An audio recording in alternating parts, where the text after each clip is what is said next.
Welcome to The Advisory, the first and last advice show on the internet, where we answer questions to learn a little bit more about what it means to be human. All advice is final and legally binding. On today's show, we've got all kinds of fun stuff. We have a guest, and then we're going to talk about passive-aggressive cooking. We have a new game show to play, and, of course, the conflict within marriages, our favorite thing to talk about. All that and more on this week's episode of The Advisory. Before we get into it, James, can we see the disclaimer, please, and thank you. Sure, I don't see why not. Yeah, thank you. The following show features goofs performed either by professionals or under the supervision of professionals. Accordingly, Black Swan Society and the idiots in front of you must insist that no one attempt to actually follow any advice spewed into the world on this show. Thank you so much. Hey, thanks, Digital Dana. Did we settle on that? Or Kilobyte Karen, it's one of those two. Kilobyte Karen. You know what I mean? We'll work it out one day. Yeah. We're joined today by the most suspicious of guests, the one, the only, Patrick Laverne from A Method to Madness. What's good, Pat? How you doing? Woo! I'm doing good, man. Thanks for having me on. Round of applause. Very prestigious podcast. Thank you. Don't know what I'm doing here. Don't know what I'm supposed to be doing. But yeah, I'm here and I'm ready. That means you'll fit in, because we also don't know what we're doing here or what this is. So that's perfect. Well, frankly, why we're here. You're not going to take it to like a sad sort of like existential, like dread sort of place. Yes, that's what I was thinking. I would simply never do that. Listen, I wanted to start off. We've got Pat in the house. Pat is now, for those of you who don't know, Patrick from Method to Madness, the man, the myth, the legend. We brought you in because we thought, what better way to start off your relationship with this podcast than just a really unpleasant marital, not marital, but like an unpleasant domestic encounter. A very, common fixture of the Advisory podcast, I would say. And as promised, we skipped this last week because James and I spent an hour talking about stuff that probably didn't make the edit.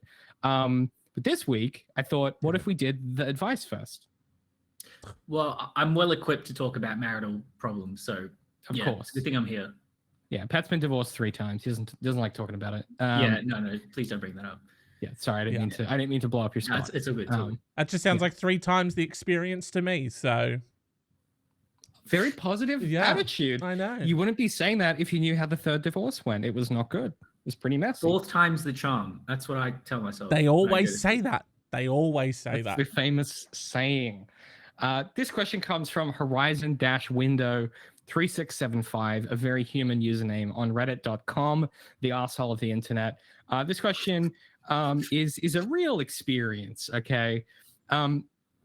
James, you solicited this. Would you like to read it or shall I read it? It's your question. It's your choice. It's a real Sophie's choice scenario. You know, I think I would love to hear those dulcet pipes that you've got read this one out. It'll be so whimsically majestic. Okay, I could do that. Yeah, I'm just going to let it wash over me. My girlfriend and I are expecting. We don't live together, but we're waiting till the baby's born to figure out our living arrangements. Can I throw a note at you really quick? Just sort of like a quick note about the read. Yeah. What's up? It's what's good? I'm just gonna go with what I'm thinking, and I'm gonna just not edit myself. It's dog shit. Okay. I was trying to find a better way to sort of convey. Jesus. Okay. Yeah. What can I do better? Not the Mickey Mouse, maybe. That's good. Maybe, more human, sort of less 1940s sort of like cartoon character thing that you've got going on, or whatever the fuck more that human. Is. Yeah. Okay. Yeah. Okay. I'll give another crack. I'm sorry. I didn't mean to scuzz up your vibes. Okay.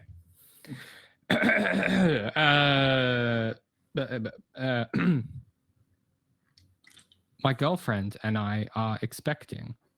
We don't live together, but we're waiting till the baby's born. Close enough. You know what? Close enough. That's so hard to do. Yeah. My girlfriend and I are expecting. We don't live together, but we're waiting till the baby's born to figure out our living arrangements. She's 4 months pregnant. There are certain smells that she just cannot tolerate, and my roommate tends to cook some meals with a smell that causes her to be nauseous. That would result in her throwing up and getting sick. I tried to speak to him about it, but he got pretty defensive, saying he has a specific diet that he sticks to, and he didn't see how this was wrong. I cleared things up, saying there was nothing wrong with what he was doing, but asked him to just not cook those specific meals that have a spell that triggers my girlfriend's nausea. So far, temperature check, pretty normal. Pretty normal. Sure. Like, Sure.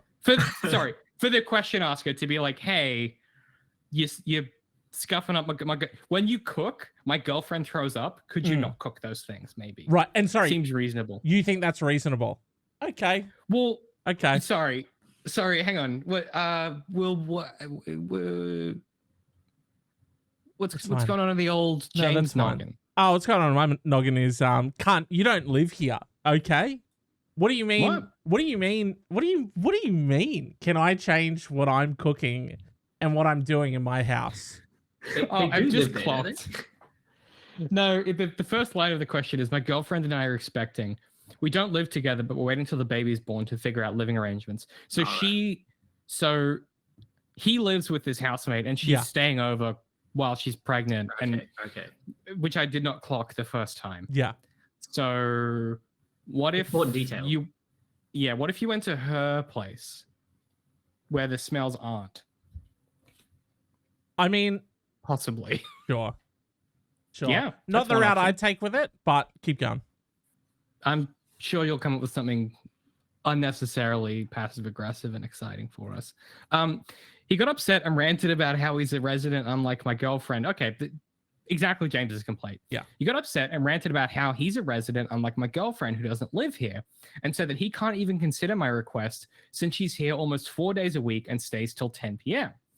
I tried to discuss it with him and maybe figure out a compromise, but he bluntly told me he doesn't owe me or my girlfriend any accommodations or compromises. Fun language. I thought that was unnecessarily rude and selfish of him. He told me to deal with it or tell her not to come, which was offensive because she's my partner and she's pregnant. I need to make sure she's okay by seeing her weekly. I don't know why you can't go see her, but sure. He's avoiding me right now. I figured it wouldn't be such a huge deal since it wasn't like I'm telling him to stop cooking at all, just when my girlfriend is over. Is this even on me to fix? Info, okay, here we go. Info, I can't go to her place because she's currently living with her parents, and I can't go over there because I'm not on good terms with them. I think this might be like one of those pieces of advice where it's like there's a common denominator here, and it's not the roommate. Yeah. Yeah. So my guy can't go over to the girlfriend's place because they don't like him. Can't stay where he is because his roommate's like, I'm gonna cook my fish curry. This is what I'm wondering. What is he actually cooking that is making this girlfriend nauseous? Because it's food, right? Like, what food is making this chick nauseous? Like, unless he's he's not cooking plastic or something, like. Yeah, I feel like this is probably just like, fish, related things.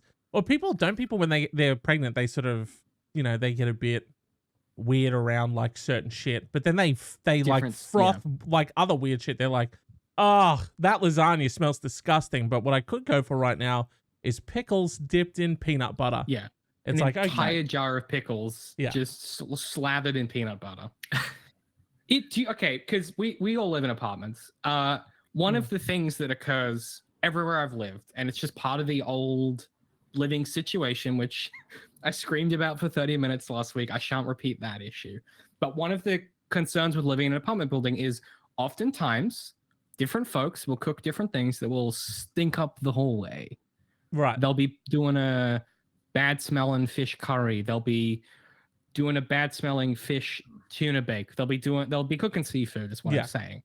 I'm okay with a stinky communal area that I'm only in for a brief amount of time, like a hallway. Just you to the elevator, right? Exactly. And it's like, as long as the stink ain't seeping into my apartment, I'm really not too fussed about it, because like, I get it. Everyone's shit is all collecting in the one spot. But to say, hey, it's unnecessarily rude for him to not make accommodations. It's unnecessarily rude of you to be like, hey, just really quickly, for 4 out of 7 days a week, don't cook what you normally cook ever. That's until 10 p.m. The majority of days, James. Yeah, and that's prime eating hours as well. Okay, up until 10 p.m. Like that's a pretty severe window. You know what I mean? You said Unless up until 10 p.m. I mean, we ate at 11 p.m. last week, but I have a crucial question, which I think will inform some of the context here. So I assume that y'all have both lived in shared houses. I know Pat has. James, I assume that. no. Are you too good for that? You're shaking your head. Well, too no, good I for mean, that? like when it was me and my girlfriend moved out together, so Too we've good for that, never I get it. Yeah, never so better than that. lived with Wouldn't randos. slum it with the proletariat. I get it. James. I mean, too good technically- for shared house. I mean, living. technically, I've always lived in a share house, but I'm sharing it with my girlfriend. You know what I mean? Ugh. Yeah. Ugh. Right. Gross. Girl jams. I don't know what I was gonna say now. I've lost the thread. What is the protocol living with roommates and stinky food? Have you come up against? This is what I was gonna ask you, Pat. Because we lived together for a few weeks, but that was like a temporary situation. But you've been in shared houses for a bit of a stretch here. What's the protocol? Like, what do you think is like the generally understood protocol? Fuck it, man. Just cook what you will. Like, just Hell yeah. everyone else has to hell deal with yeah, it. dude. Yeah. I don't know. I've always lived in like houses. Actually, this is like my first apartment that I've lived in. I've always lived in Ooh. houses which have pretty good like airflow. So if you cook a really pungent meal one night, usually the smell is gone by the next morning at least. Right. Or at Yeah, most. yeah. Right. Okay. Yeah. So it wasn't Interesting. really an issue. Yeah. So not a going concern. And follow-up question to that. What's it like living with David for any stretch of time? Is it as crazy and insane as I think it would? And basically, is he, because I'm running off the theory that he's sort of like the Australian Patrick Bateman. And so I picture his morning routine is very much like the film, where he sort of just comes out in his very tight pair of Calvin Kleins. He throws on the ice pack and is just fully stretched out in the living room doing his morning his routine. crunches? Yeah. Yeah. Yeah. Yeah. The only thing that's sort of Patrick Bateman-y about David is the way he makes his coffee. Okay. Yep. And the bodies. What do you Yep. mean by But that? Hang on. the coffee as well. Yeah. What the fuck? What does that mean? Well, do you mean? I don't know. You just you're very, very enthusiastic about your little coffee machine, and you always talk about like, oh, I remember this one time you made me coffee, and you were like, oh, I don't know about this grind. I think the way they grinded it is like they didn't get all the flavor out of, or some shit like that. Like, No I was like, fucking what the way.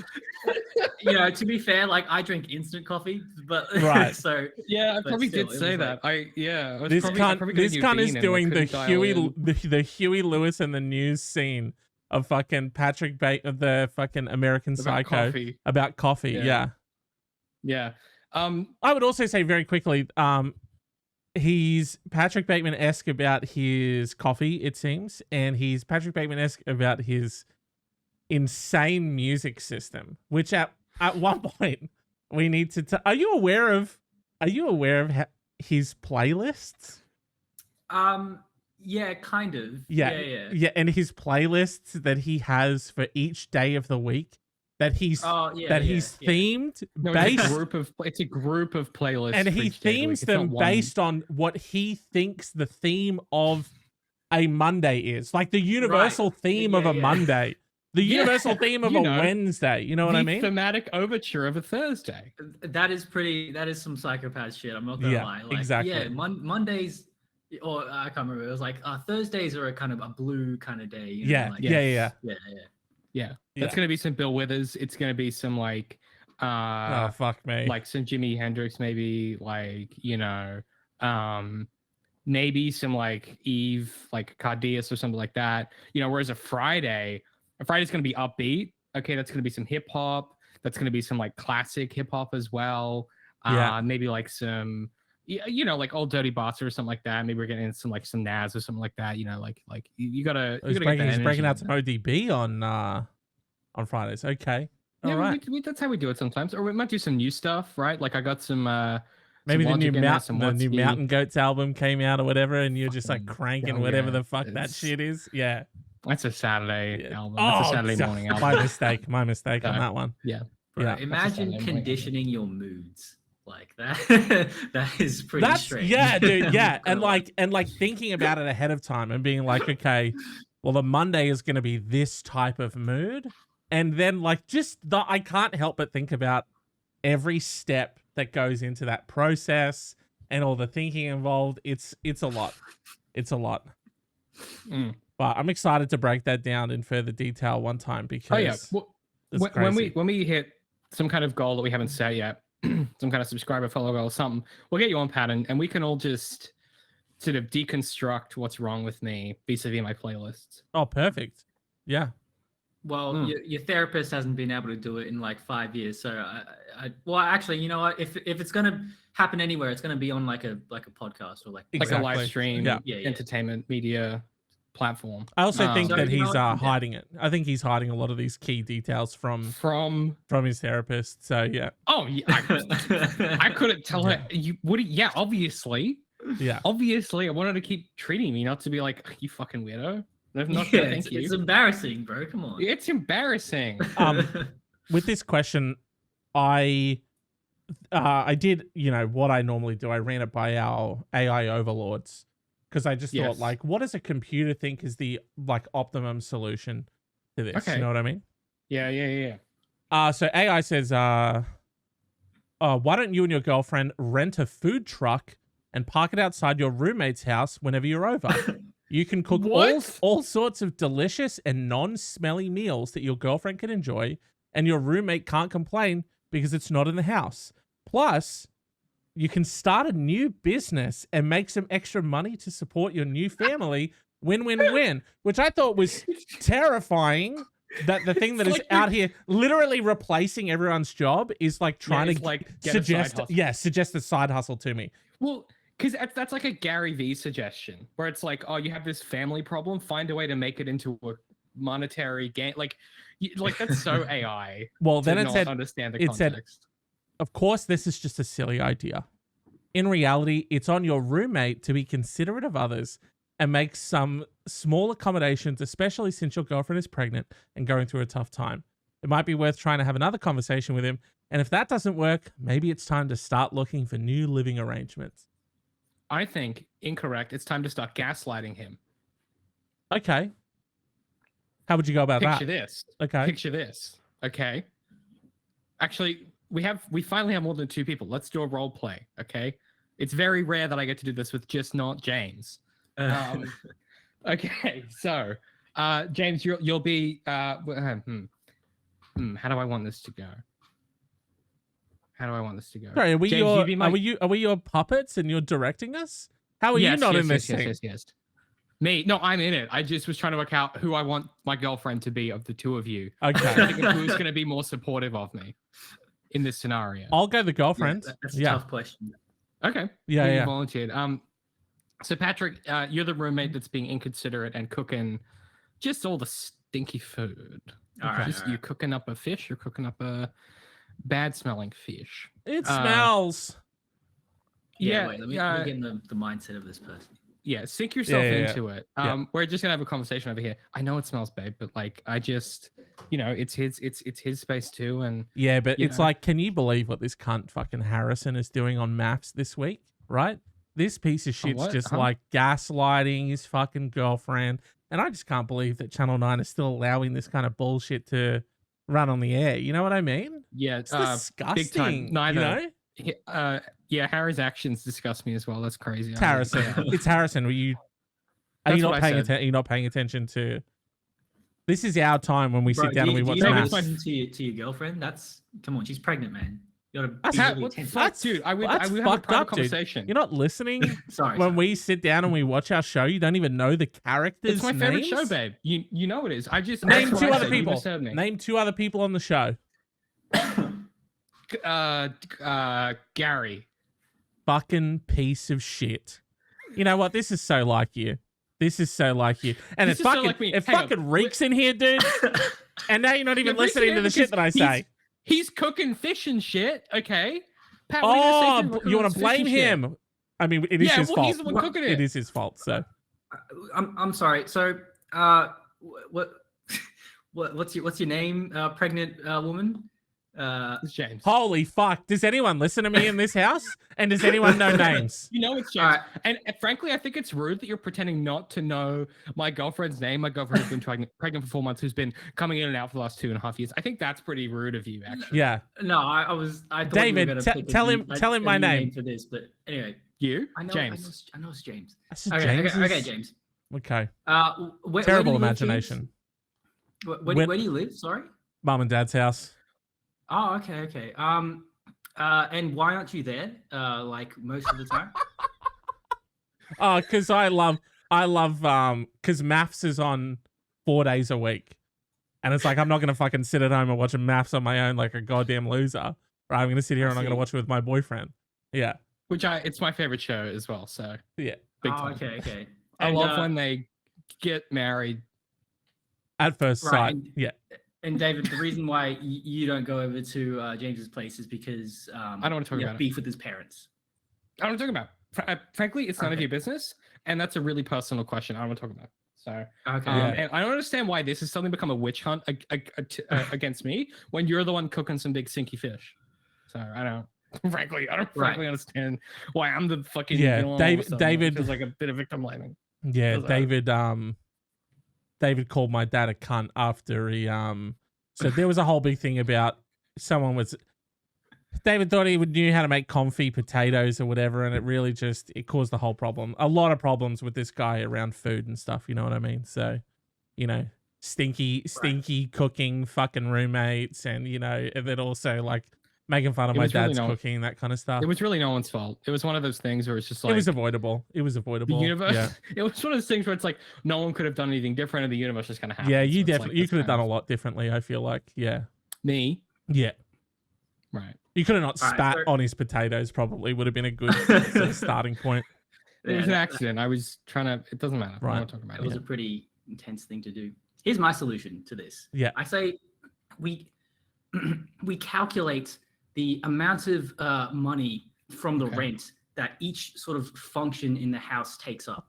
Love So, this. Yeah, for right. example, Yeah. yeah, if the kitchen is like, I don't know, 25% of the house, I can't cook for 4 days of the week. Ooh, Then I subtract that amount. the rent reduction. It's very Yeah. good. So Nice. This is so very good. whatever the percentage of 4 divided by 7 is, mix that with times that by the 25% of the kitchen that takes up the house, and then I deduct that from my rent, and then yeah, sure, I'll stop using the kitchen for those days of the week. Right. That sounds good. That's really smart. That's Damn. money you could spend on renting a food truck to cook outside. That's right. Well, I've it's going to been- me, so yeah. I mean, you're losing that money. I've been reading a lot on Pinterest lately about sort of starting a side hustle. So, Yeah. that could be really good. Could be fun. I'll tell you what though, that's actually like That's a really good, just yeah, like it's pretty good actually. practical piece of Especially- advice. We would have never thought of that. Well, my solution was, fuck them. You want to say it's stinky in here? I'm gonna ramp it up. I'm gonna ramp up the stinkiness. Oh, no. You know what I mean? Does this recipe call for 2 cloves of garlic? I'm gonna make it 5. You know what I mean? Oh, this recipe calls for a wee bit of ginger. I'm gonna put in a whole chunk of ginger. Yeah, I may have also looked up a bunch of sort of, just in case he's listening, I thought, because our advice sort of it goes beyond the person seeking the advice, and sometimes we end up giving advice to the people who are really the Being victim affected. of the Yeah, situation, by which the is funny question, that sometimes it's not even the victim who's asking for the advice. So I'd just like to help this guy out and say that you could cook locust fruit, which is also known as stinking toe fruit. Apparently it's used to flavor ice cream, which is pretty weird. And if you open it and it doesn't smell rotten, then it's gone bad. So if you open it and it smells like Oh my nothing, you've got a God. dud. So that's the perfect food to cook because it stinks all the time. When it's good, know what it's you- bad. That's powerful. Having worked in a restaurant for, I don't know if you guys know this, but I was the head chef at Sizzle for 4 years. I don't bring it up often. Every chance he gets. Every Don't chance bring he it up gets. often. I very rarely bring it up. One of the worst smells known to humanity is in a lot of the salads at Sizzler, they use broccoli. Mhm. Broccoli being rinsed in like fresh, like just tap water, like 4 kilos of broccoli being rinsed in tap water Yeah. at 8 in the morning. Smells like the world's worst farts combined Yeah. and like shoved into the kitchen. And because the kitchen is a kitchen, it has terrible ventilation unless it's upwards ventilation. You just sit in that for like 2 hours. You just sit in the broccoli farts for 2 hours. So I think maybe that you could work that in somehow. Ship in some industrial sized bags of broccoli. Yeah. Rinse those on a semi-regular basis. That's a good one because that way you can really get the stink rolling.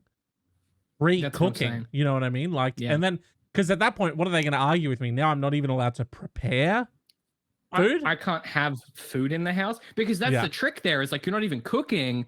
I'm just storing my goods to cook when she's left Yeah. because I'm trying to be considerate. Sandra, this is my mise en place. You know what I mean? Like, I'm not even cooking yet. I'm preparing my very large broccoli salad that I'm making that I have also shipped in stink beans, also known as pitai or bitter beans, which are apparently widely consumed in Southeast Asia. They are delicious, healthy, but apparently smell like farts. So, you know, that's a good one that you could throw in the mix. Imagine if like the solution to this, like they brought in a third party. And they're like, what do you think we should do? And then he goes over to the kitchen, switches on the range hood, which they've never used before. Right, Like they just didn't know it was there. The solution is much simpler than they thought. Like, oh my Yeah. God. Like, I didn't know we okay. could do that. Yeah. Yeah. The air goes out of the kitchen. Whoa. So what's your sort of then- what's your take on this? So Pat's got a great one. Deducting the percentage of time from your rent. I think So- that's perfect. Honestly, so good. Yeah. Mine, ramping up that stank.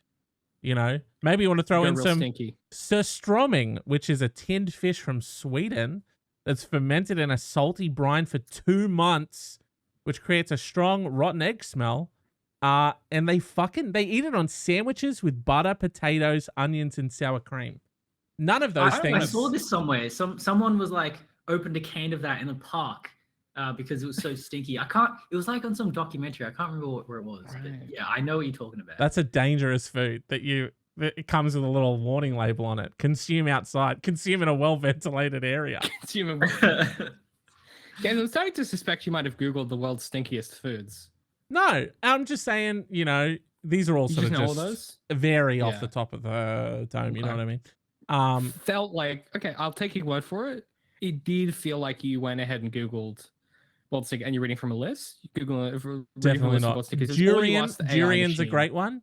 Tempeh, another great one. And Haza cheese, if I remember how to say it properly, because I am just sort of remembering it sort of off the top of my head. Maybe you could sell it as, you know, look, coach has got me on a really strict new diet. And if I don't stick to it, I'm off the team. So I've got to, and then that way you can justify sort of the extra stinky stuff. But what's your sort of pitch, David? Who would you like me to help? The victim or the question asker? Dealer's choice. I think maybe you should help the person who's seeking the advice. Just for balance? Yeah, maybe you can be the first person that'll actually help the person that asked the question. What you could do, first of all, you're in the wrong. But what you could do is, if they're cooking on the stove, which I assume they are, that's how you get all the big stinky smells. You could go underneath your stovetop because that'll be like set into your bench, and I'm assuming that it's like an induction or like some such. It's probably not gas. If it is gas, what you could do is turn the gas line off when he's trying to cook. The nights when you know he's cooking. And then if it's electric, just take the fuse out of the old range hood. He's going to push the button and nothing's going to happen. And he says, that's weird. I can't cook my stinky fish. And you go, that is weird, man. I don't know. And then when he's not cooking, plug that bad boy back in. You got that range hood. You're ready to go. And then just sort of lie to him about it. Lie to the real estate company. Lie to your girlfriend about it. Lie to her parents about it. Yeah. Really dig yourself into the hole. Yeah. I didn't know we had sort of limits on morality or anything like that. If that's off the table, I've got some fucking suggestions, mate. Patrick. Disappoint us. Go on. Yeah, no, Got I something actually evil? didn't have anything to follow that up. I Damn. was, yeah. Next time. Okay. But Yeah. yeah, I mean, evil is always allowed on this show. Okay. We don't begrudge evil from stepping in the door of the advisory, do we, James? No. Actually, the lawyers are giving me a bit of a look. They're nodding, but they look apprehensive. I don't know what that means. Yeah, Is that David. an David often endorsement? suggests that people should fake their own death, sort of Not more often. so than, well, it's quite a lot. So No, it's not a lot. It happens sometimes. I just think people underestimate the utility of faking your own death in moving countries, but I don't suggest Right. it a lot. It's come up once or twice on the show. yeah, Wait, actually, go in the complete opposite direction. I have a solution. You go Yeah, out of your Patrick. way to, you sit down with your mate, who you're living with. You talk about his relationship with his girlfriend's parents.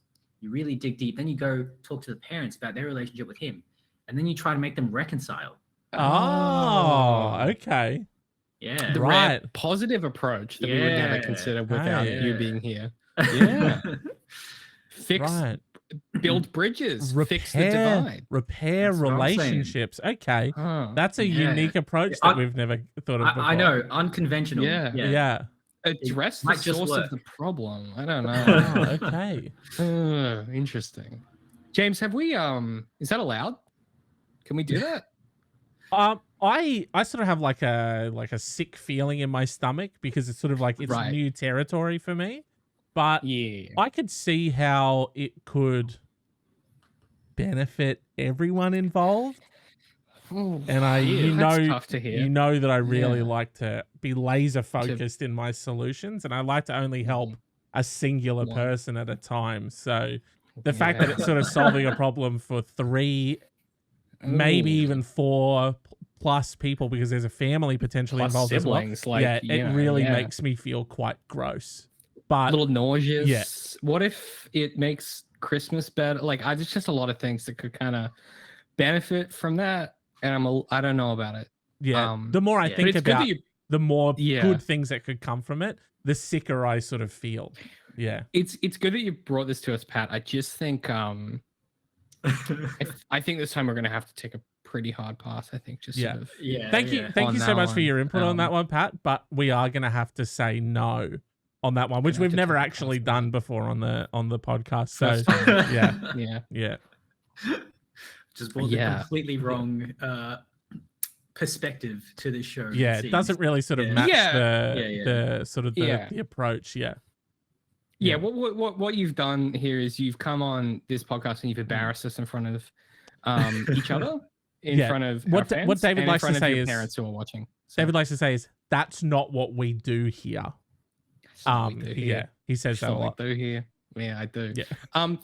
Boys, let's take let's move as quickly away from Pat's really offensive advice as possible. Yeah. To what And sorry I to think- everyone. Just Sorry, Yeah, if you We- could just apologize to we everyone, know. David, on like sort of everyone's behalf. me. Yeah. You're good with words. You're good with words. Yeah. I'm good. Okay. Well, I can do. Well, this is the internet. I can do a YouTuber apology. I'm pretty good at those. We've been over that. We've been over that. You don't have a look straight dog. into the camera. Yeah. and make your eyes turn red. Yeah.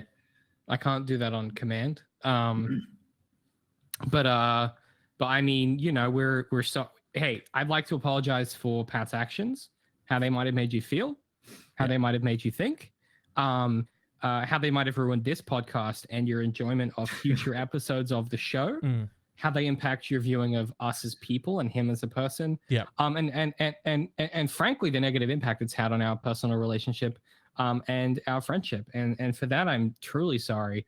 Yeah, that's good. But we have to move on because we're professionals, and that's what professionals do. Look, there's some serious self-reflection on the table for me after this. Yeah, it's all Yeah. good. Yeah. Did your new apartment not come with mirrors, Pat? Sort of like, yeah, it's a good point, Is- actually. Come with Yeah. mirrors that you could take a look in and check the fuck what's going on? Yeah. So yeah, I was trying to make that connection with self-reflection, but it was Yeah. just it wasn't. It's there, very- isn't it? very Yeah, it's somewhere strong. there. Yeah. Look, boys, you two know me probably the best of almost. That was I'm just going to start again. I got really flummoxed by how Pat made me feel. It's okay. Take your time. Know me very Take your well. time. Take your time. I've just fucked up this podcast so much with that bro, positive energy. James, I didn't mean to. I'm sorry. I invited him. I'm sorry. We'll talk about it later, but it's quite. That's. I just also want you to know, David, that sort of there are consequences to your sort of actions, and that's sort of like an irreparable sort of thing that's like a rift in our relationship now. But that's fine. There's nothing. Yeah, there's nothing in our contract that could kind of let you leverage this to get rid of me and bring in a new co-host, isn't it? I assumed I was just sort of trialing Pat out to replace you. Is that not what's happening on tonight, the show? or we don't need to get into the details. We don't. Okay, sorry, different. That's the conversation for us and the lawyers. Yeah. I can bring that up. Boys, I'm going to play a game with you. It's called American Psycho or Australian Weirdo. Bing. There'll be a title card. James will do something fun with that, or he won't. I'll look like a fucking idiot. Boys, you're going to hear a series of phrases, up to 5.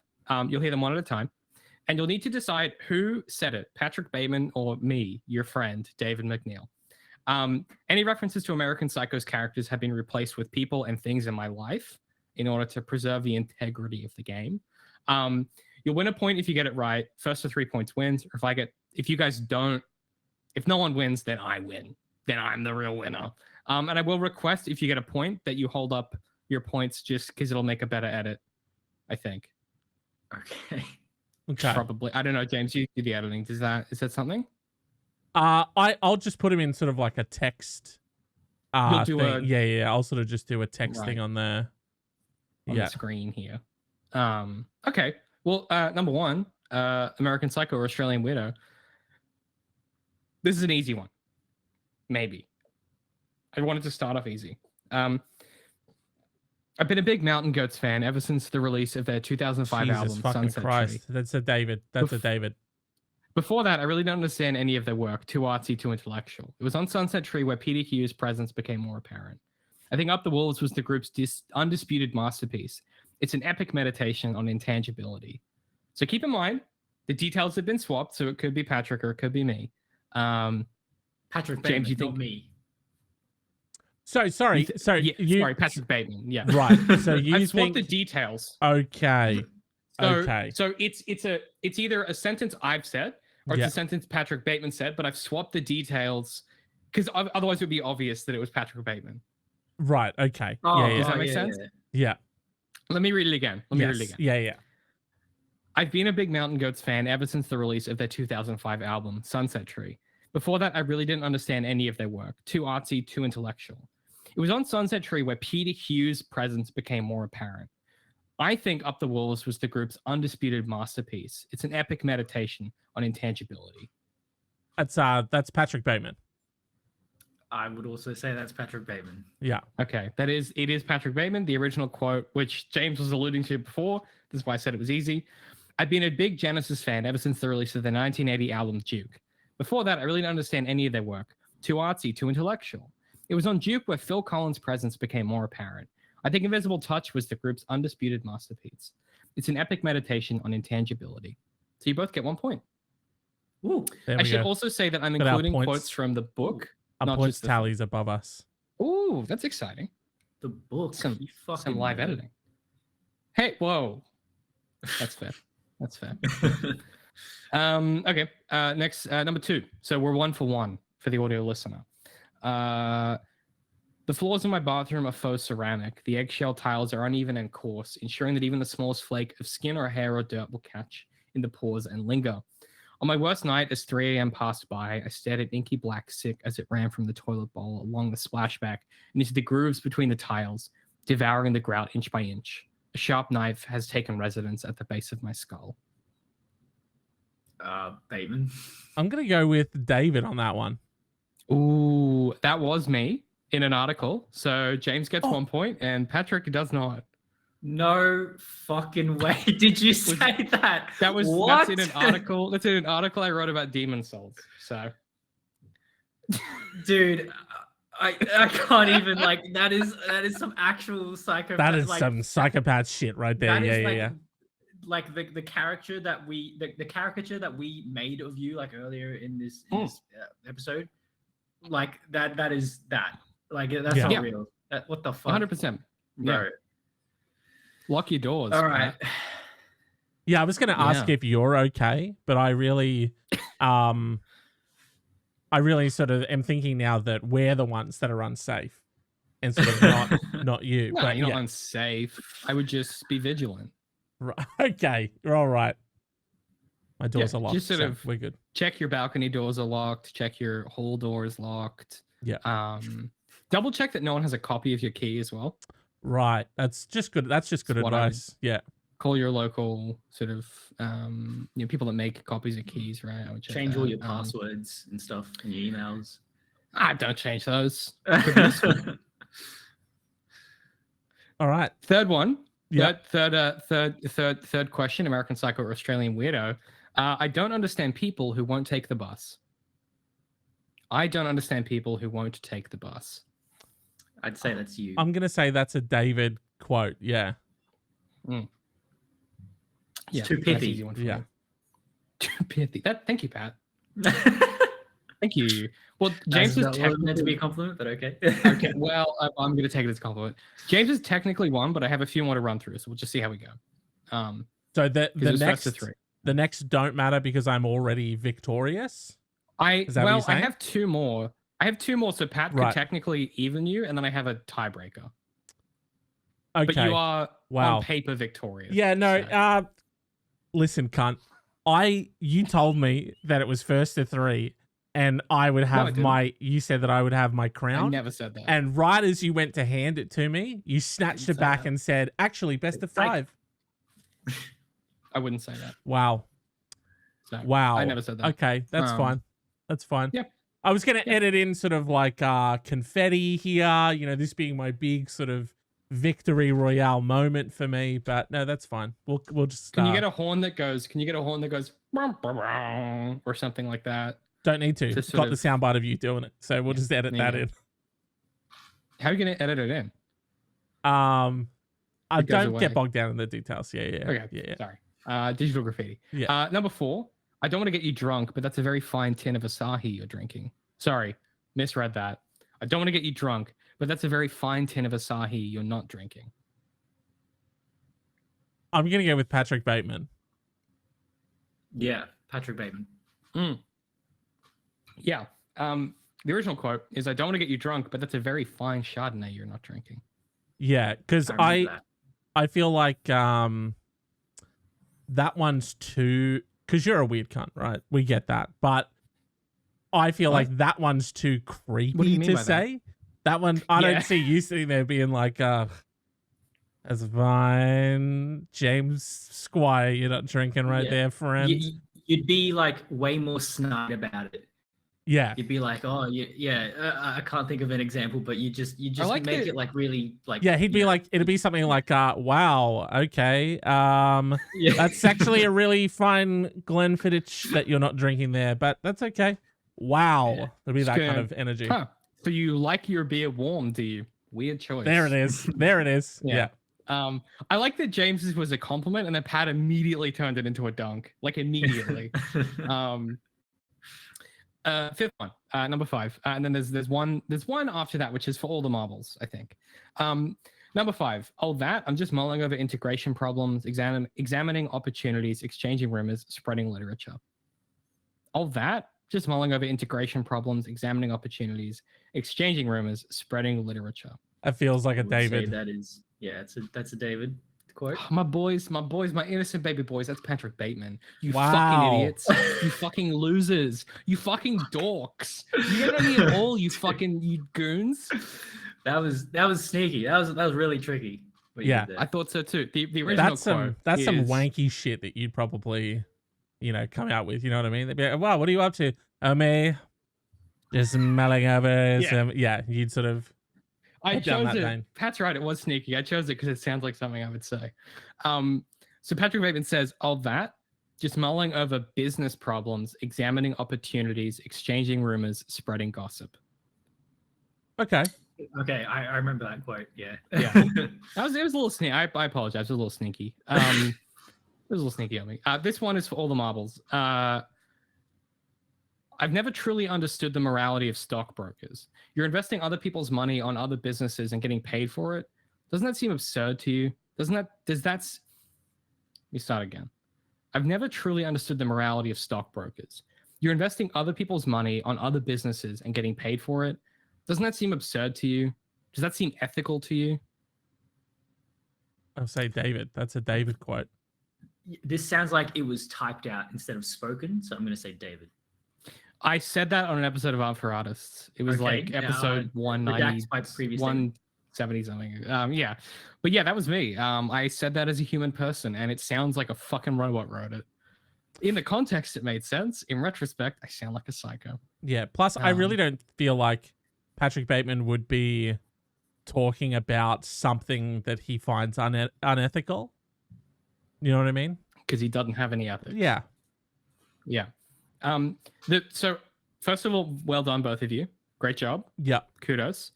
James obviously smoked Pat. Not even a competition. Embarrassing for Pat. Someone will edit it in, but this is me sort of lowering the crown onto my head. Yeah. There we go. Yeah. Good job, all. So my idea for other ones is like, it doesn't have to be Patrick Bateman. Maybe it could be like Joe from You, or it could be like other psychos in cinematic history. We could, when Pat's back on, we could kind of redo the game with different people. Joe will be very hard because there are some things that he said that are almost like, because you are that character 100%, 1000%. Yeah. Literature and books and stuff, and I say some shit about books and stuff, and I feel like that's and because another human being that lives and breathes out in the world said to David that he reminds her of Joe from You. So yeah. So how did you take that, by the way? Did you take that as like a compliment? Was it a compliment? Is that a good thing? This can't be a good thing, right? This might surprise you. We broke up pretty soon after. Right. Okay. So that sort of, and then you sort of put on the baseball cap and sort of like followed her around in the streets, looked through her building window, I put that on kind of skin stuff. As a mask. Right. Yeah. That tracks. Yeah. That so tracks. that sort of yeah. Poison the dog. Yeah, it is. No, I beat the dog. I didn't poison it. I just got a baseball bat and I took care of it. So, yeah.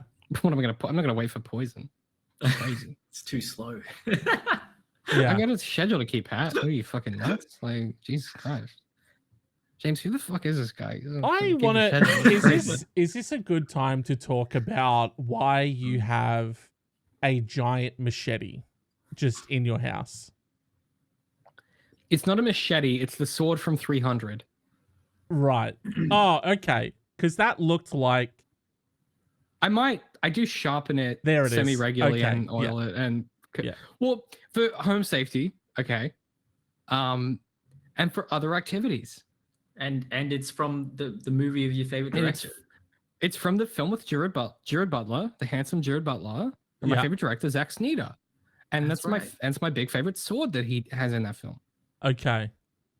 So yeah, it was the mention of other activities that you threw in there that are sort of cause for concern for me. But it'll I'll sit around the apartment and it'll be near me, and then it might come with me in the car. Right. And then maybe you'll feel a bit more aggressive on those days and sort of feel a bit sort of more brazen to sort of engage in road rage like behaviors. Mondays, you know how it is. Bloody Mondays and my bloody Garfield over here, Yeah. Well, I would say that if you are feeling sort of road ragey on Monday, maybe the solution there could be you need to dive into the playlists and see what it is that's sort of setting you off on the Monday. For that. Right. Okay. I've got a solution for that. Right. You just get out there and you take care of them. That sounds healthy. Yeah, that sounds good. Yeah. No, that's good. Yeah. Good. Yeah. Clean up on Tuesdays a lot, but it does the job. Yeah. What's on, just really quickly, what is sort of the energy of a Monday playlist? What do you mean? Your playlists that you love to do and that you meticulously craft. What is the energy? What is the essence? what is the vibe of a Monday? Well, by necessity, calming. Yeah, I was gonna say like Um, just really wholesome, just like feel good Yeah. songs. I imagine. yeah, we're doing some like road trip style songs, like big wholesome Okay. tunes, big wholesome ballads. Keep the energy up because you want to keep your heart rate up. You don't want to get tired in the middle. You don't want to like, oh, it's like it can be really frustrating if you don't have that kind of inspiration to keep going. Because it does take a long time to kind of get through each part of to just kind of get through it it's a lot of work to sort of Yeah. get through it. Yeah. I don't want to know the Yeah. details of what the fuck it is you're talking about now. Me, Yeah. talk about music. You asked me about playlist. Plausible deniability is all I My want. goofy jams. Okay. I just want so that when the police come knocking and they say, "Do I know anything?" I can just say, "I don't know shit." He said some vague stuff, but I don't know hang shit. on. Have you've been talking to the fucking police? What's that? You've been talking to the police, mate. Talking to the fucking police? Did I say that? Talking to the fucking police, mate. I don't sound like something I do, no. I'm just checking. Checking. I just tell the police that David really loves like coconuts. So he's just really trying to get in there, you know, get that coconut juice. Right. Yeah, there's a lot of kind of acoustic sounds in the apartment sometimes, percussive sounds, if you will. Like in something the old digging into hollow objects, kind of, you know, if you were to put a description to it. Yeah, sort of right, metal on bone kind of sort of a sound. Yeah. I personally think, this is my opinion, I think we should probably do our feature question. And so maybe not on specific details of my Monday nights, because you know I like to because I love lasagna and hate Mondays. So we could probably famously, yeah. Yeah, big time. Mate, please, and I hate that dog. He's a bane of my existence. You love mergers and acquisitions. I love capitalism, Pat. You know this. I'm a big fan. I love it when two businesses become one bigger business and eliminate the competition and the ability to be independent. I love it. I love it when creativity gets murdered. Yeah, sort of not step enough by step people procedurally. Not enough people sort of talk about the favorite. beauty and art form of M&A. So, you know, scheme of acquisition, sign me up. Oh, yum yum yum yum yum. James, it's feature question o'clock. Pat, it's feature question o'clock at this dire hour, at the witching hour, as it were. Is that what they say? Do people still say that? Yeah. Cool. This episode, this question. Now, this is both James's question and the most beautiful title I've ever seen, which I assume ChatGPT came up with. It did. So this could be a James OG. This feels like a James OG because this is too creative for an AI. Ground control to major conflict, my professional hobby, which is a chef's kiss of a title, James. Thank you. Thank you so much. Some of your best work. Yeah. Thank you. I appreciate that. I love it. Patrick, how are your pipes going? How do you feel about reading the feature question for us? Yeah. It's a lot of pressure. You don't have to. Damn, dude. Fucking shelling out your job to the guest. That's fucked up. My job. What do you invite people around to your house for a fucking dinner party and you're like, they come into the door and you're holding a fucking apron and you're like, welcome to the dinner party. I forgot to tell you, you're the one cooking. So jump in there. You know what? Yeah. You know what? I mean, I can read it. If that offends you, James, I can read it. I can read it. It's all right, James. I'll read it. You know, it's just the way it is with David. You know. Oh fuck, mate. I know. Yeah. We'll chat about it. Yeah. Alrighty. So, my wife and I, together for 5 years, married for 2, no kids, have an amazing, happy relationship. I can't recall a single time we've ever argued to the point of a breakup or divorce. The issue, however, is causing me to reconsider the health of our relationship. Since my wife and I have been together, I have worked as a manager for a restaurant chain. I am an extremely passionate aviation enthusiast in my free time. I've spent thousands of dollars on flight textbooks, sim gear, and even built my own A33, A330 setup. Yeah, I've me never too, actually dog. I've never actually flown a plane or started flight training, but I've considered it for a long time. Even though my skills are not a career, I still consider myself as adept or possibly more knowledgeable than the average pilot. What? Hell yeah. Yo, I ain't never sat in a cockpit, but let me tell you. Yeah. That being This guy? said, here's where the problem arises. My wife and I were invited to one of her male co-workers' houses for a barbecue. My wife is a senior software tech for a COVID startup. She's What's worked a there since COVID 2020. Yeah, what the fuck is a COVID What does startup? that mean? Yeah, okay. Yeah. She's worked there since 2020, a lucky catch after she was laid off from her previous job due to the virus. It was my first time meeting many of her now close co-workers due to COVID and working from home. I'd assumed she'd talked about me before, but as we were cycling through introductions, I became less sure. We make our way down the line to the host of the party, a new male hire that she has grown platonically close with. We exchanged casual conversation, and Greg, the host, asked what I do for a living. My wife chimes in with, he manages a insert fast food chain. It certainly comes with some benefits. I'm assuming she's referring to free food. In a voice that implied nothing was wrong with what she said. I very quickly corrected her and told her that I am a pilot. No, you're not. You're not a pilot. My wife already knows this- how insecure I am about my job and how I'd much rather be introduced by my hobby. I've earned the title of pilot through my 500 plus hours on sim and thousands of dollars put into my craft. I think it is incredibly disrespectful for her to not acknowledge my skills and training. Just because I don't have the title of pilot on an overpriced piece of paper doesn't mean I'm not a pilot. I laughed it off with Greg, told him under my breath that my wife was often forgetful, which I'm sure he's realized just from working with her. He seemed to brush it off casually. At this fuming, but I don't go much farther than exchanging some nasty glances at my wife for the rest of the night. As we pack into the car to leave, the argument starts. She feels as if I don't deserve my title as a pilot because I'm not a professional. I told her she is completely insensitive to the work I've done and she will never understand what it's like to study so much. She's currently on the couch as I type this. Is it too much to be asked to be respected? This is fucking unhinged.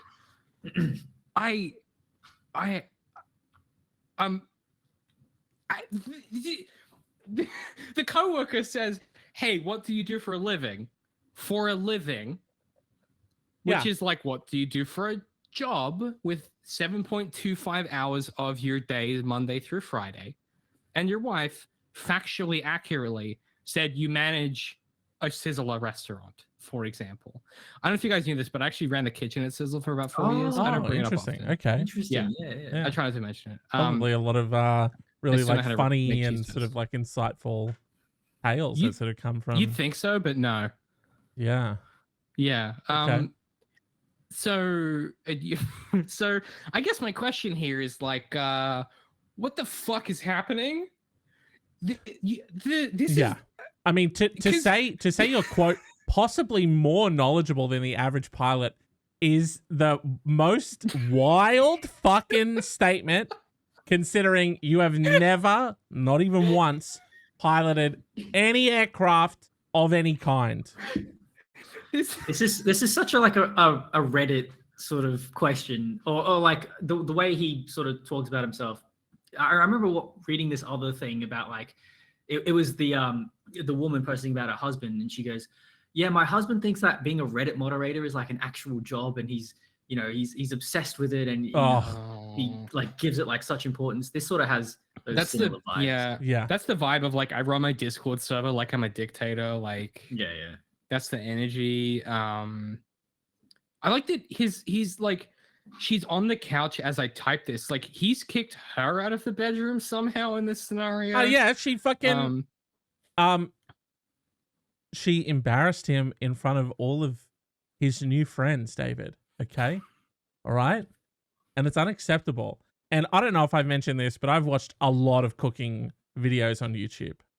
Your Jack Pepans, your Dave Chang, your Renee Redzepis, okay? Famous And I cooking. think Yeah. it's pretty fair to say that I know more about cooking than your average chef who works in a kitchen and has clocked Yeah. hundreds of hours working in a real life restaurant, you know? And I'm For sure. so sick of people introducing me by saying, hey, this is James who does marketing. I'm so much more than that.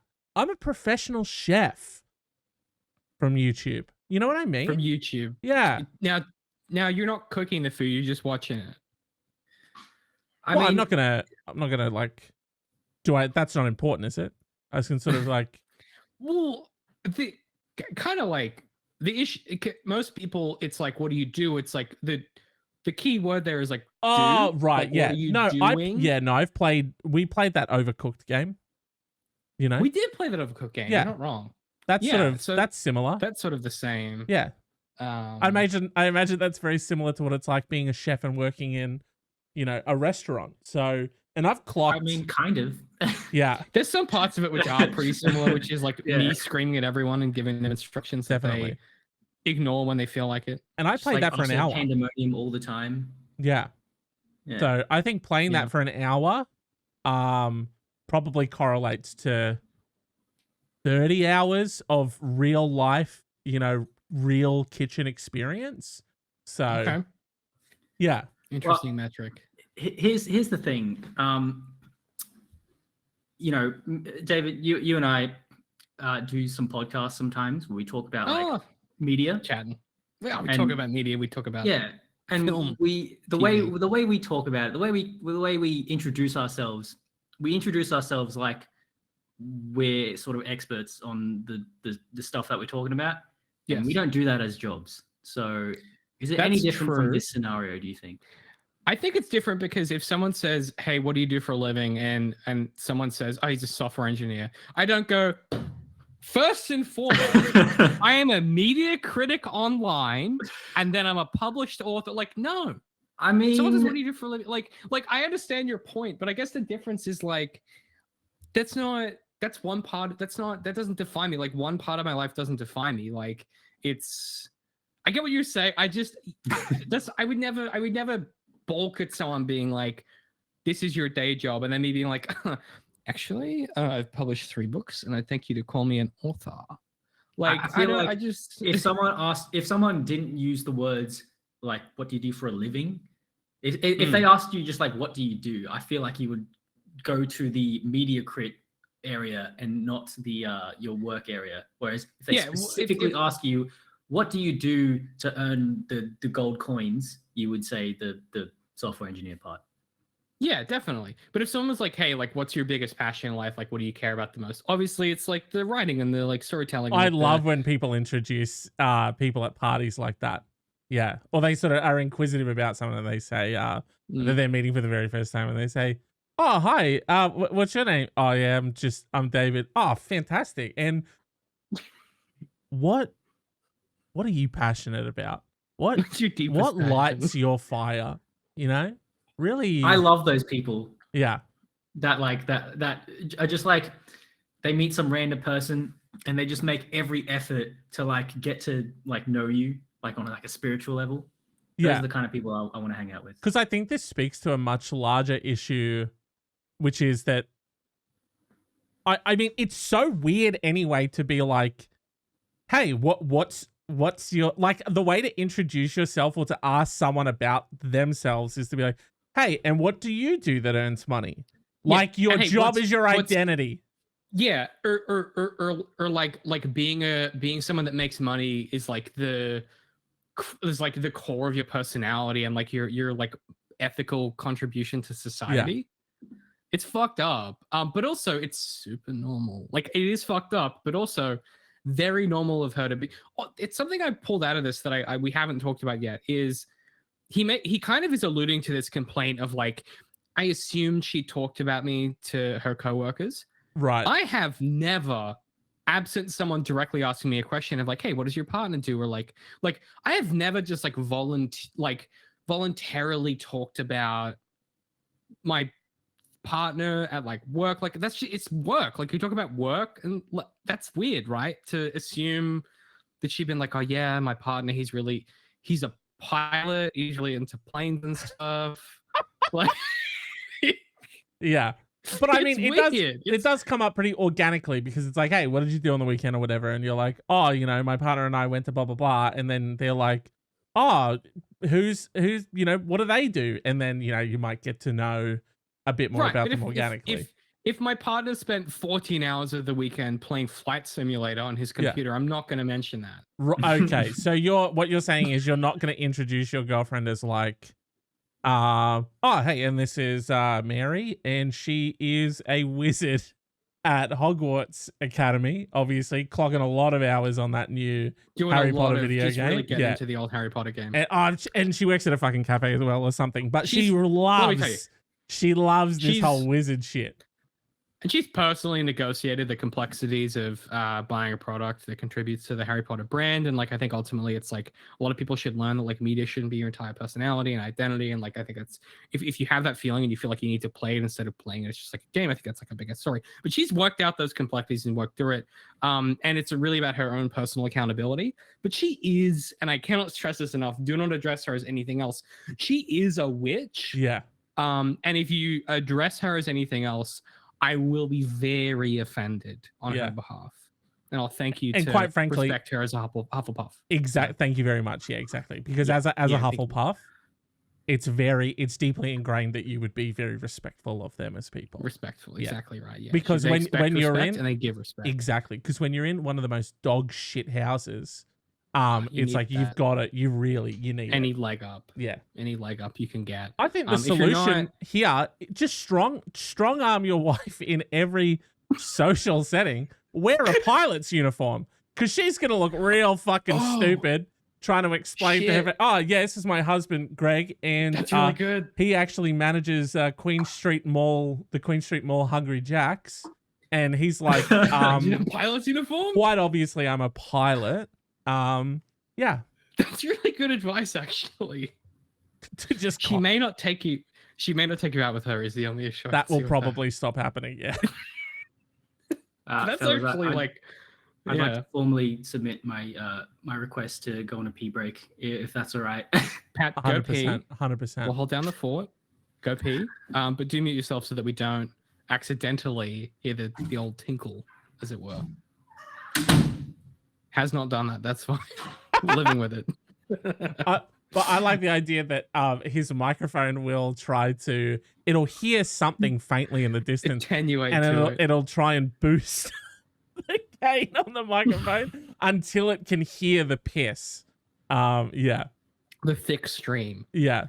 Also, James, what the crazy thing is though, right? If I say, like, dude, has this guy thought about this for a second? You say, no, sorry, I'm actually a pilot.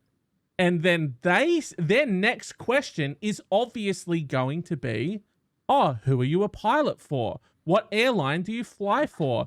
You know, what flights do you run? All of those different things. She's protecting you in that scenario because your answers to that is, oh, I don't actually fly planes. I've never flown a plane, but I have 500 plus hours on the sim and I've spent thousands of dollars, but I haven't actually done it because I'm a coward and won't actually do it. Like she's saving you from yourself. Because otherwise your answer to that is, like it's, I cannot understand how you think that you're the victim of this. Your wife is doing you a solid by being like, he runs the Hungry Jacks on Queen Street Mall. Because you don't go, like, there's no instance where you say, sorry, she's a little bit forgetful. I'm actually a pilot. They say, oh, like Qantas, and then you have to say, no, Microsoft Flight Simulator. And then they go, oh, you're a lunatic. Also, your wife isn't going to forget the fact that you're a fucking pilot because you wouldn't be home half the time. Like, just the basic mathematics don't add up of this argument. Because, like, I feel bad for this guy because, like, there's a part of my empathy that's like, oh, he's embarrassed by the fact that he runs the KFC at Queen Street, the Hungry Jacks at Queen Street Mall. He wishes he was a pilot, hasn't done anything about it, doesn't have the self-esteem to make that happen. And instead of doing something about it, he's like pushing all of his feelings onto his wife and blaming her for the way he feels. And that's just like a really, I think, I hate to suggest this again, but I think like go to therapy. Right. That's probably one of my suggestions. I think here. at some point you just need to come to terms with the fact that the burgers are better at Hungry Jack's. And it's like, you just need to own that. You know what I mean? Like, people love a flame grilled burger. Whopper? Yeah. Oh my God. They hate absolutely everything else about the meal and service. But boy, aren't those fucking pieces of meat delicious, you know? Oh my God. They check them on that grill and it gets all smoky and flamey. Yeah. I mean, yeah, they're all right. James, sidebar? James, sidebar, really quickly. Sorry, I'm just sort of trying to stifle a white hot rage that's just yeah. James, what the fuck did he just say? I feel like the burgers are kind of average. Hungry Jack's, no cap. Okay, that's. I don't want to. Okay. They wouldn't. They wouldn't entirely Yeah. brand themselves around the fact that the burgers are in fact better at Hungry Jack's if they weren't better at Hungry Jack's. Okay. Yeah, it's a bold statement. You know, I'll give them that. It's a. I will say this. It's a true statement. It's a true statement. So tomorrow, if McDonald's starts offering flame grilled meat, a flame grilled burger of some kind, and they introduce that, which they're never going to, because like the logistics of nightmare. They poach everything now. But if they did that, Hungry Jack's would go out of business in probably a week and a half. Because the McDonald's appeal is that they basically sous vide. It's like they poach it, but it's a sous vide process where it's like they basically boil their meat. Right. Okay. And it's quick. That's the whole appeal. Hungry Jack's tastes like food. Doesn't taste like cardboard, and that's their real appeal in the market, I think. But here's the thing: like, you go to McDonald's because it has this distinct McDonald's fast food taste, which they're at the top of their tier on. Whereas when you go to Hungry Jack's, you're going into the bottom of a separate tier of normal burgers. You know what I'm saying? It's not an invalid argument, except that's actually a very good really way. Quite yeah, it's a good way to describe that. Yeah, the issue is I don't want to eat cardboard. Right. Yeah, that's fair. So I'll take the worst real burger over eating cardboard. Yeah, but like if you anywhere there's a Hungry Jack's, if you walk 5 minutes, there's a grilled. So like Patrick, I'm not made of money. What I pay $22 for a burger? Yeah. Fucking psychopath. It's expensive. Also, if I'm getting fast food in the first place, I'm not in a good headspace. All right, like I don't want to get out of my fucking car. Yeah, look, I'm not gonna walk into a restaurant and say, "Give me a takeaway." I want to stay in my car. If I'm in a position where I'm considering McDonald's, Hungry Jack's. I'm not thinking, oh, you know what I really should do here? I should really head down to Grilled and pay $37 for a burger and soft sweet potato fries and a herbed mayo on a no carb bun is really what I should. I should flip this really bad, relatively inexpensive experience into a positive bank account draining experience is what I should do. Yeah. I don't want to spend $14 on food that's mostly food that has like actual like greenery and tomato and onion, like is properly cooked and like is like it's not good for you, but it's like got nutrition in it. I want to not spend those $14 that I've earned, and instead I want to spend $42 and get an Angus grilled beef patty that tastes basically the same and pay a lot for a bunch of toppings and stuff and some truffle mayo. Okay, that's an insane statement to make. That's grilled. Okay, where are your taste buds, cunt? Are they in your asshole? Because grilled is not similar to the other burgers that we just mentioned. It's in its own category. Okay, I lent in too hard. I'm sorry. You really did. You really did. I lent in too hard. You're really learning today that your actions have consequences, mate. Okay, and that's serious. It is better. Wow. It's not because of the thing Pat said, but we should probably end the show. Wow. It's not because of that. Right. But it's not. How many How many hours do you think I need to clock on a PS2 version of Colin McRae Rally before I can start telling people that I'm a rally driver? I think 500 is the heuristic. that you've 500 got is here. okay. Yeah. Well, cool. okay, hang on. Wait, let's take a step back. So 10,000 hours makes you an expert. Okay. What makes you an amateur? Like, what's the bar for like, I'm an amateur at this thing? Like, what's the kind of like, that's the issue, right? Well, if we're going off of this guy's metrics, one article, if I read sort of one article on the subject, I'm now an amateur in the field. Oh, Yeah. okay. And then if I sort of think about doing it and maybe watch a couple YouTube videos, I'm intermediary. And then if I sort of clock a couple hours on a sim, then I feel like I'm a pro at it and could probably introduce Right. myself as that being my fucking job. It's Well, yeah, interesting. I've played like a lot of Assassin's Creed games, so I'm a bit of a historian as well.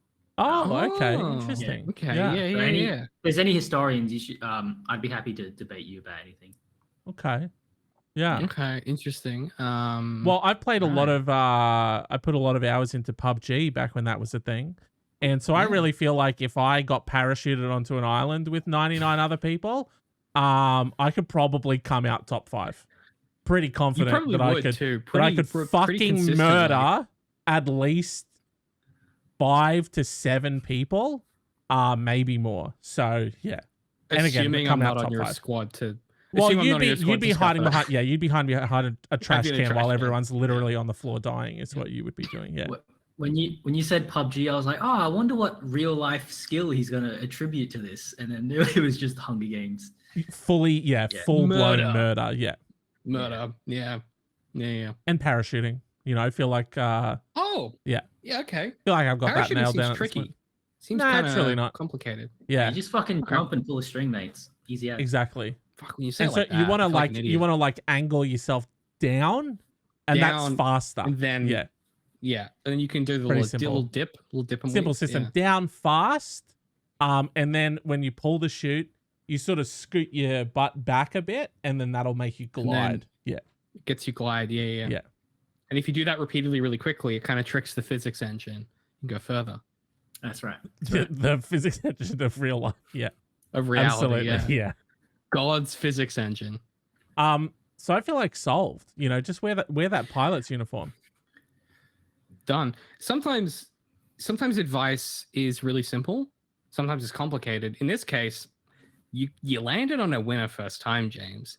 Buy Thank a you. pilot uniform, wear it everywhere, and she can't say that you're not a pilot. You do, like I said, there are some risks involved. You run the risk of her A not lot. inviting you to things. Yeah. And also a divorce. But it's like And absolutely any follow-up questions completely derailing your entire fucking thing. You just know what the I mean? whole shit. Yeah. Yeah. But we solved the problem on face, and that's what we do here. No deeper thought, no deeper meaning. Solve the immediate crisis. Don't address the deeper issue. And Wipe our hands with it. We're done. and where he finishes by saying, "Is it too much to be asked to be respected?" Sometimes Sometimes it is. probably, yeah. In this case, no. In this case, I that- think I think you're well within your right to be respected on this. In that previous sentence where he's like, I've done, she's completely insensitive to the work I've done and she will never understand what it's like to study so much. She's currently on the couch as I type this. I took that as like, I'm over here fucking watching YouTube videos about pilot things and she's just on the couch like watching fucking Desperate Housewives or something. Oh, shit. Oh, Okay. He's in the lab. He's in the lab yeah. Right. on the Working so hard. simulation. Yeah. Right. Okay. Oh, Yeah. I like that. I like that even better. That's even more passive aggressive. Yeah. Like, Yeah. Petty. she's fucking watching TV with her brain off, and I'm in here in my Boeing 747 fucking simulation, putting in the hours. She's out there fucking watching TV. Wow. Yeah. Yeah. That's Wow. not. Yeah, that's an interesting way because I thought of it as like she's in the doghouse. Like, hey, you're That's not what I sleeping thought in of it bed as with me well. tonight. You're out on the couch. But I like the idea of him being like, look at her over there. Oh yeah. Oh, what are we watching? What are we watching? Fucking My Kitchen Rules? Doesn't fucking rule around here, lady. Pick up a book. She'd be watching flight disasters. Okay. I want to see you watching documentaries about planes that fell down. Learn yourself. Oh. Pop on the Aviator or whatever. Is that the one where it goes upside Yeah. down? Yeah. Probably. I want to see that Lockyer disaster documentary again, which is so harrowing that it's incredible it was made at all. Want to see those documentaries about 9/11. I want to see the MRH 90 documentaries. I want to see all of them on TV on the big Anything screen. tangentially related to like flight. Yeah. Bird documentaries, you know. I want to see watching Top Gun on loop. Yeah, maybe some David On repeat. Attenborough. Some bird stuff is good. Just Some bird stuff. Yeah, the they got wings. It's like general planes sort have of- wings. Yeah. Documentaries about like the sky that you could be consuming, like kind of cloud-based documentaries. Cloud-based. You could watch Apollo 13. That's got stuff maybe that flies in it. maybe you could load up again Microsoft Flight Simulator that he loves to play in his clock so many hours on, and throw her in your A330 cockpit that you've built, and you've gone, look, mate, if it's so fucking easy, why don't you do it? You do it. And then see, and then when she crashes out, he goes, "That's right. So you'll introduce me as John the pilot from now on, Mr. John the pilot." Do you think he was offended when they added the Halo Pelican to Flight Simulator? He was like, that's not a real vehicle. Is that I a thing? didn't know they added that. Is that a thing that they did? They did that, yeah. They did that last year. They added the Pelican from Halo, and a bunch of dads were like, this is a simulator, not a fucking plaything.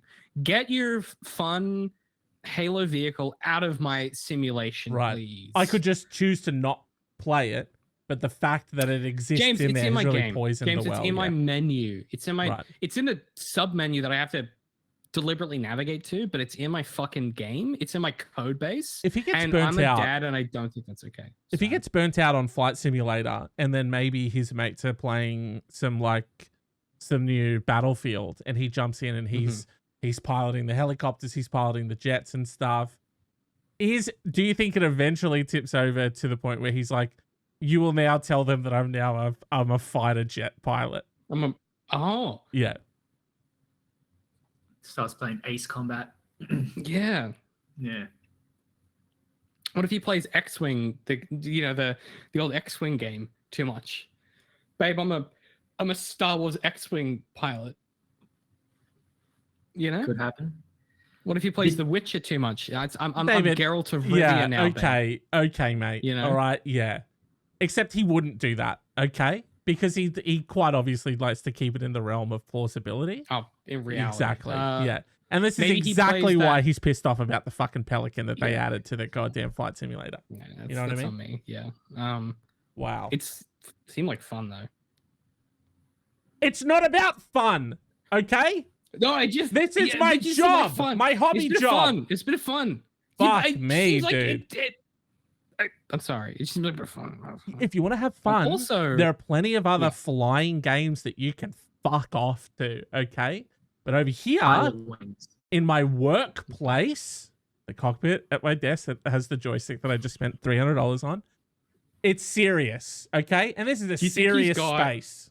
Do you think he's got one of those setups where like it will tilt and stuff? You know, have you seen those? Yeah.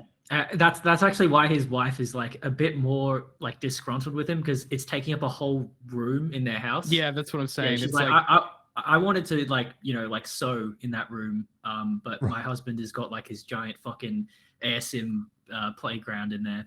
Right. So she's trying to bring him. She's trying to really sort of like tear him down slowly to the point where he gives it up, and then she can finally get the sewing room that she's dreamed of. Yeah, selfish. It is You know what? Yeah. Is it? You know what I've been thinking? Is it too much to be asked to be respected? You know what I mean? You know what I mean? Respected. Oh, I've put in 500 plus hours, thousands of dollars. Is it too much to ask? Yeah, cool. Go off to your COVID startup job and save lives, I guess. Whatever, dude. Yeah. Doing real work. She should just like give up her individuality and just fully commit to supporting his love of get him like actual how you can have lessons where you fly the plane and stuff. Yeah. Like yeah. Well, okay, Pat. Whoa. I don't want to get in a actual plane.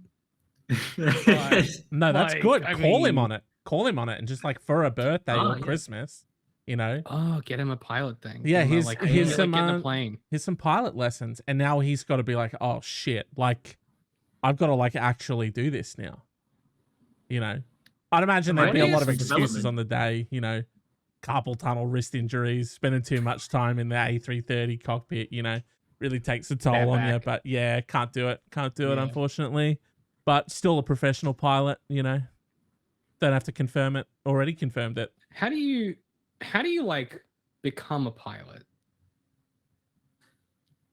Okay. Did you read? Yeah, but did you read the question though? Sorry. Did you read the question though? Yeah. Okay. I'm sorry. You buy you go onto Facebook Marketplace. Step 1, you find a pre-owned, pre-loved joystick, and the other the uppy downy fucking bit, right? Okay. And then you buy yourself a copy of Microsoft Flight Simulator, and you start putting in the hours. That's how you fucking learn. Okay, it's how you become a pilot. Or YouTube. Right, but you know? or YouTube. Yeah.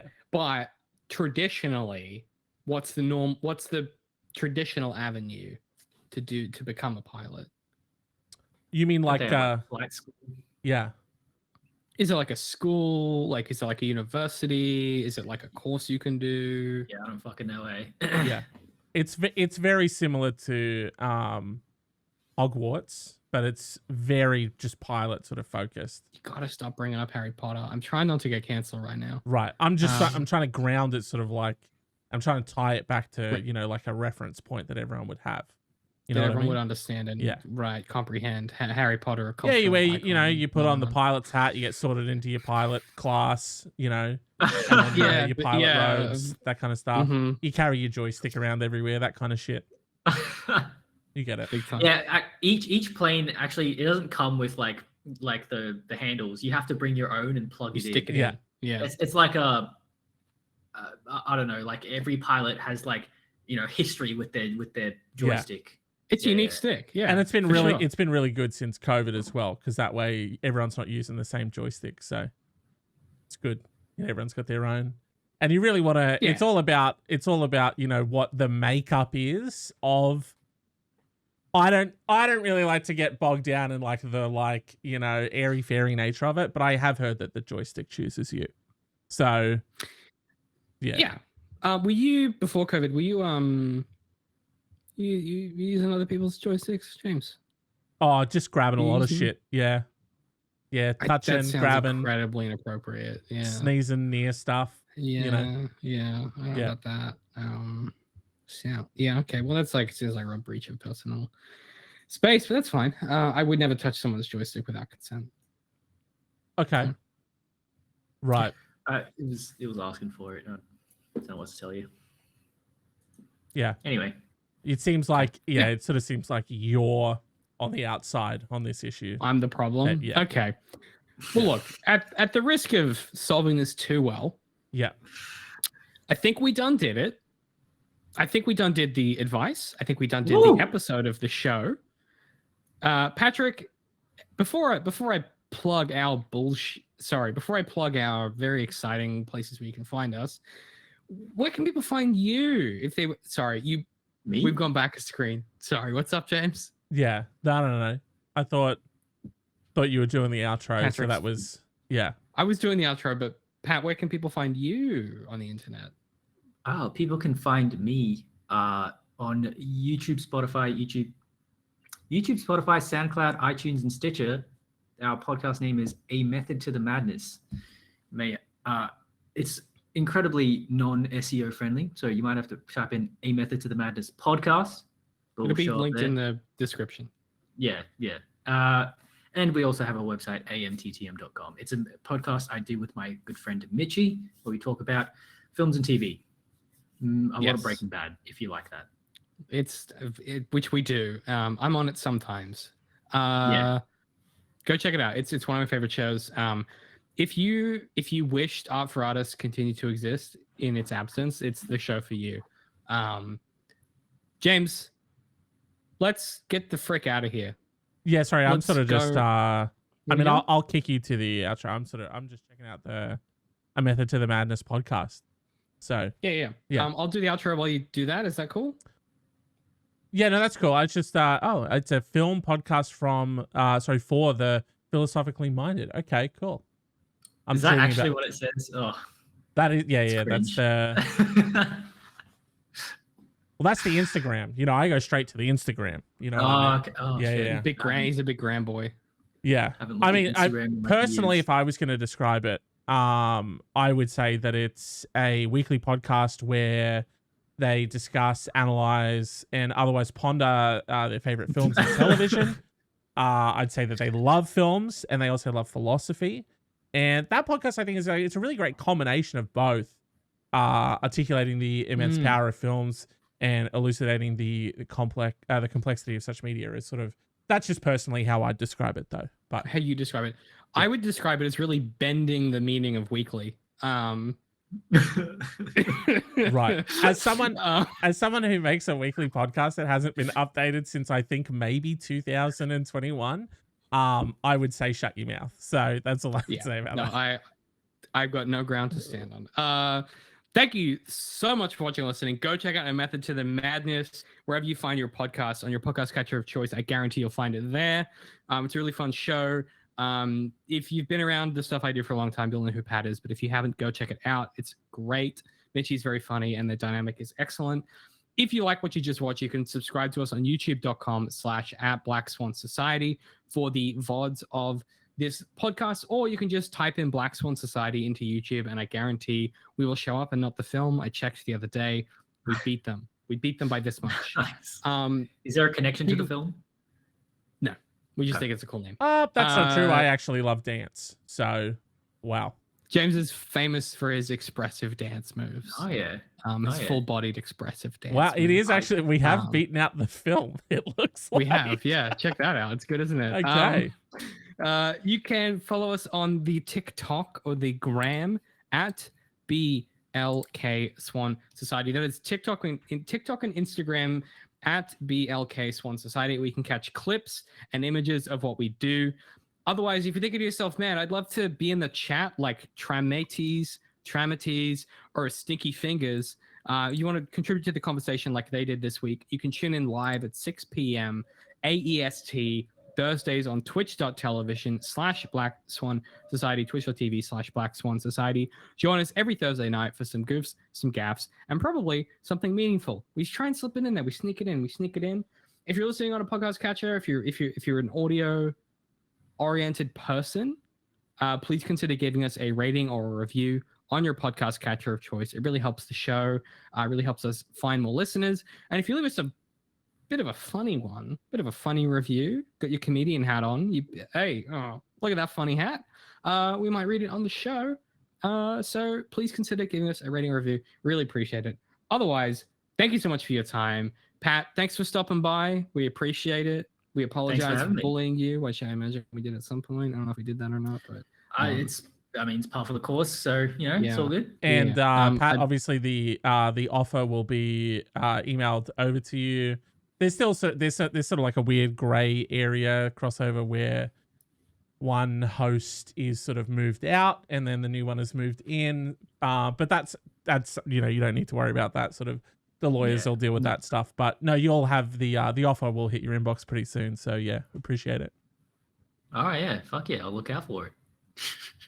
Okay, feels like we should go because we need to have some conversations offline about this business and this company and this podcast. But thank you so much for watching or listening.